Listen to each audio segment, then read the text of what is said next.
Министерството за здравство, заменувањето на министерот не е резултат на исполнети цели, туку признание за целосен неуспех. Министерот си заминува без да реализира ниту едно од клучните ветувања со кои вдења побара довербата од граѓаните.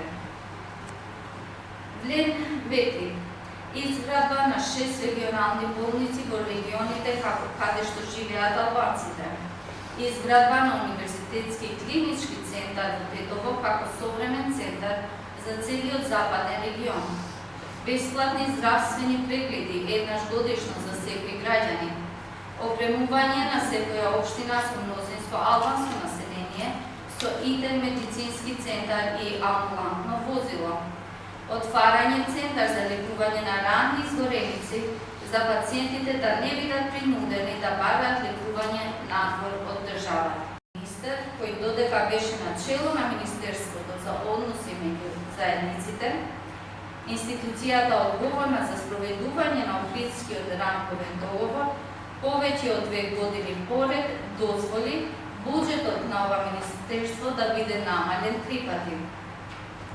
Денес истиот човек е унапреден и ќе биде министер надлежен и за општините, вклучително и за оние што ги раководат двајцата ко-председатели на Влен, Билал Касами и Изет Меджиди. Под еднакво проблематичен е и предлогот за Министерството за правда. Предложеното лице е познато по својата близкост со Каракамишева и по тоа што беше меѓу најгласните академски поддржувачи на најскандалозниот закон на ова влада, така наречен Закон за правична и соодветна застапеност.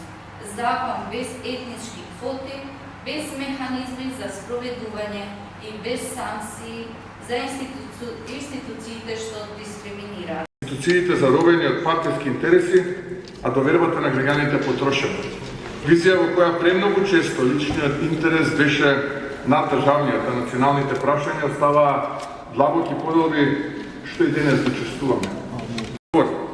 Бараме да ги споредат двете визии. Да го споредат она што беше со она што денес се создава. Да ги споредат годините на застој со годините на обнова. Верувам дека Македонија заслужува повеќе. Заслужува држава што ќе биде силна, достоинствена и успешна. Dat discutim zelf nasıl duurder en hap discutem per proposimin per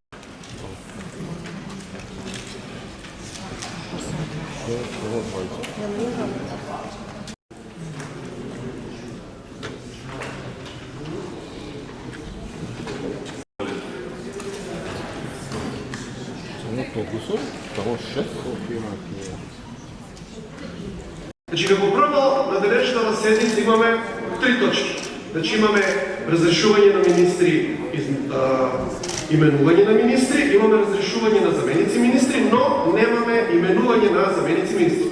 Зошто? Затоа што очигледно пазарот со замениците министри внатре во владеачката коалиција уште не е завршен.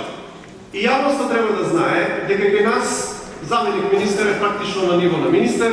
Значи, тој има посебен кабинет, секретар, тим, службено возило, шофер.